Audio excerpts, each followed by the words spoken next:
North Star Guard online. A news and information service of the Minnesota National Guard. As the Minnesota National Guard continues to support operations enduring in Iraqi freedom, WCCO gave a few soldiers the opportunity to speak to friends and family members back home. Staff Sergeant Kenneth Toole brings us this report from Camp Ripley. The Minnesota National Guard had some very special visitors at Camp Ripley, as 830 WCCO out of Minneapolis came to Camp Ripley to broadcast. WCCO's broadcast opened with Governor Tim Pawlenty conducting his Good Morning Minnesota broadcast. But a true highlight for many of the people in the audience was when they linked up via satellite with soldiers who are currently in Iraq. Here's Eleanor Mondale and Susie Jones. Good morning, everyone. About 9 minutes now past 11 o'clock on this Friday morning, again, broadcasting live from the National Guard Training Facility here at Camp Ripley, all part of our Bringing Minnesota Home campaign. And if you're in the area, we invite you to come stop by. We are here to thank more than 2,600 Minnesota National Guard soldiers and their families for their sacrifice, and to recognize really the additional hardship many of them are facing with this extension of their duty in Iraq. And one guy from WCCO Radio, Jack Rice, will be in Iraq shortly. Jack is here with us live a little bit early at Camp Ripley to talk a little bit about his mission and his work in going over to Iraq. Good morning, Jack. Good morning. Thanks for having me on early. I appreciate it. Well, tell us about the trip. What are you going to be doing there?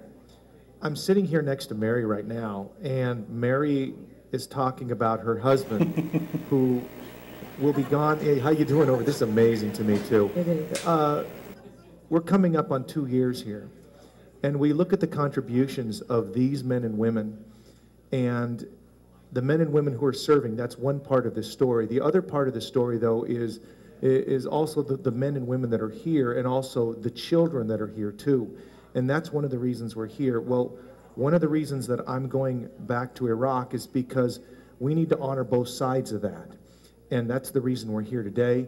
That's the reason I'm going to be there in a couple of weeks, so we can tell their stories, not big picture, not from 10,000 feet, but rather on the ground, the things that they do, what they're trying to accomplish, their successes, sometimes their failures. It's not that issue. It's about what you're trying to do to survive and do the right things.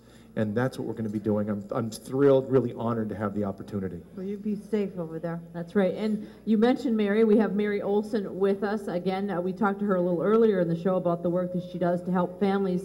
We also have, via technology, Lieutenant Colonel Brian Olson, her husband. And let me start out by saying for our radio audience, he is a hottie. Very, very handsome. And the whole room laughing. Sorry, Brian, I didn't mean to embarrass you right off the top, but we're just kind of gazing lovingly at you, Mary and I, and she's telling me about how you met in Sparta and got engaged, and I thought, oh man, can I marry him too? We could do that, couldn't we? Susie, let Mary talk to her husband. I'm sorry. Go ahead, Mary, say hi to your husband. She's hey, dogging baby. me. Hey, baby. Hello. You do look really cute. Oh, man. So there's a little delay, I think he's hearing. But so it's nice to see you, Brian, for all of us. But how long has it been since you talked to Mary? Don't tell me 10 minutes ago. No, I talked to her last night on the phone to make sure that she wasn't too nervous about today, and actually make sure I wasn't too nervous about today. And are you? Well, I wasn't until you started telling me about our how we met. She said that she knew right away that she was going to marry you, so that's very sweet. Now, Mary, I want to ask you a little bit as well, talking to Brian. Is it hard to see him? Is it exciting to see him? Are you sad? Do you want to bust into the TV and kiss him? Yeah, I want to bust into the TV and kiss him. But no, it's exciting. I mean, to see him smiling and laughing. I know he makes a lot of really important decisions every day, if not hourly. And it's good to see that he's still him. That's nice. Now, for our listeners at home, what you're hearing is Mary Olson speaking with Lieutenant Colonel Brian Olson, who's far, far away in Iraq, via satellite television, I'm guessing. I'm sure there's a better name for it. And this is the first time you've actually seen him in how long, Mary? Since October. Oh, that's a long time. Well, that's kind of neat. Then you really do want to jump in the TV, don't you? I really do. Brian, you know, we were talking a little bit off air about how do you both put up that good face, because Mary was saying that we live separate lives, and not in a bad way, but to just say that you might have a lot of stress in Iraq. Obviously you do. But when you talk on the phone, you don't dump all that on her because you don't want her to worry about you, and vice versa. She doesn't dump it all on you because she doesn't want you to have to worry about her. So how do you guys communicate and keep each other boosted? I think a lot of times what we do is we talk about, first of all, what's going on in the unit, what's going on with the families back at home, and what's going on with the soldiers over here, and try and focus on making sure that we're taking care of business. And then we once in a while will tell each other some of the things that are really on our minds. But she's right, it is kind of living a parallel lie. And we know that when we're back together again, since we've done this a couple times before, we know that it'll take time to reintegrate, and we will take our time to do it. And it won't always be easy. There will be some tough times, but we are dedicated to each other, and it's worth the effort to do what we have to do to stay strong as a family. Colonel Jack Rice here. I look at what you're doing, being there for almost 2 years by the time you get back, and I want to sort of ask an additional question regarding what you just said. How hard is it when you're living parallel lives, when you're pushing in different directions, to actually come back? Now, you mentioned you've done this sort of thing before, but every time must be difficult. Well, it's always difficult.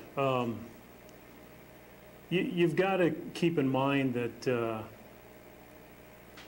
while we've been over here doing our mission, our families have been back home, and nothing really stays the same. People grow. People just continue to grow. It's human nature. And once you realize that, then what you do is when you get back together, you've got to date each other for a while, figure out how each other has changed, and learn to be able to keep communicating and come back together as a couple. Even though Mary and I have been through it before, it doesn't make it any easier. It's just that sometimes we may know what to expect a little bit more than someone who hasn't been through it before. I was going to say, sorry, go ahead. And that's where Mary comes in with you and helping other soldiers get reintegrated, because you've done it before. Maybe your information can help someone else. Absolutely. That's part of what we do as a command team. We share our experiences, and we help those soldiers and families that have never been through this. We try and do what we can to help them get through it.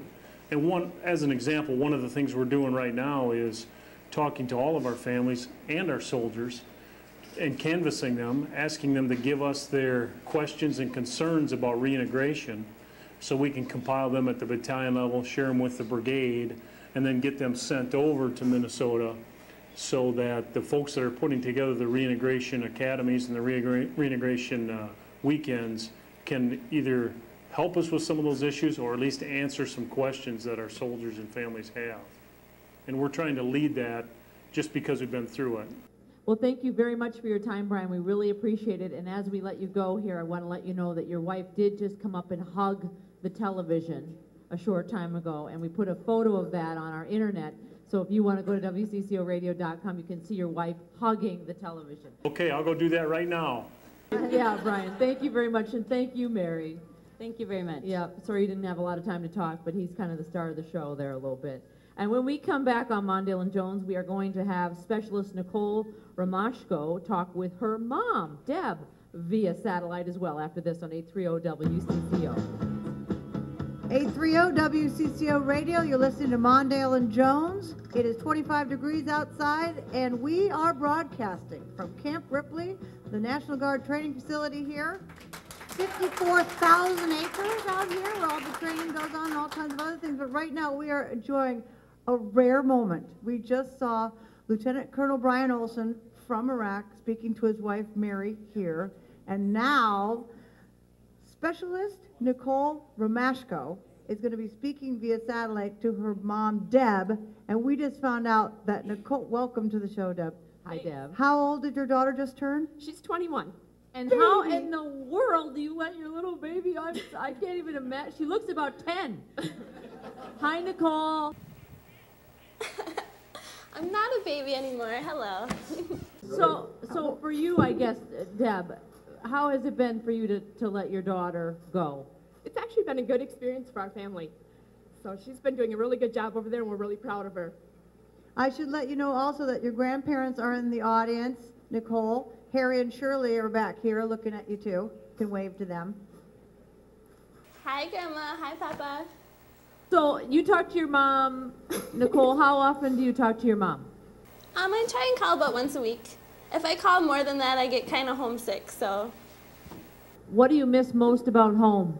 I would definitely have to say my brothers. I have 2 younger brothers, so. Do you talk to them as well? Yep, I try and call on the weekends so I can get them after school. The hours are so crazy that I end up calling like 3 o'clock in the morning here, so. Nicole, what is a typical day like for you over there? I work in the operations center now, so I get up around 7 o'clock, go into work, try and track the trucks, see who's going out when, things like that. And I'm off at 4, so I kind of have the afternoon to myself. And what do you do over there? I do a lot of drawing. I have some sketchbooks and stuff, and just talk with other soldiers, try and enjoy the time here. Sometimes we grill out at night. That's pretty fun. Nicole, I have a question for you. You're going to be coming home soon. With the experience that you've had, what are you going to take from it, and where are you going to go? I'm definitely going to enjoy the little things in life. Seeing my family, spending time with them, things like that. I know I'm behind in college, or I feel like I'm really behind, but I feel like I'm ahead in a lot of other things. Like what? Experiences, just knowing who that I should spend my time with and how I should spend my time. Has this taught you, or given you both, and this is to Deb and to Nicole, a sense of a greater or deeper appreciation of your family and the people that you love? And maybe Deb, you can start, and then Nicole, you can finish. It really does, because you realize that you can't see that person every day. So it's really nice when she calls. We really enjoy it, and it does give you appreciation for what they're doing for our country. Nicole? Definitely. At home, during high school, I spent more time with friends. And now that I'm here, and my friends are still there, and I still talk to them, but I miss my family the most. And do you worry, Deb, it's a dumb question, about her safety? You know what, I really don't. I don't think about it, because I thought, if something happens, then we'll deal with it. But till then, no, we don't. I don't worry about it, I guess. I'm proud of what she's doing, and keep supporting her in ways that we can, like sending packages. We've sent backpacks for the school children over there. So it's been really fun, actually, to support the troops. Nicole, is it what you thought it would be like over there? No, it's way different. On a couple of missions, I did run convoys and not a Big Dad, so that was kind of what I expected. But I did get to go to the schools and interact with the children and interact with some village people, and it's been fun. And finally, do they seem to appreciate you being there? Do you get a sense of warmth from the children? Definitely. They've taught them how to say thank you in English, and we get high fives and thumbs up all the time. So. Well, thank you very much for taking some time out of your day and talking to your mom and saying hi to Grandma and Grandpa. Thanks, you too. And I just want to say something to everybody in that room. Thank you. The broadcast conducted by WCCO was a great opportunity for some soldiers to reunite with their families. Reporting for the Minnesota National Guard's Joint Force Headquarters at Camp Ripley, Minnesota, I'm Staff Sergeant Kenneth Toole. For more information, visit us at minnesotanationalguard.org.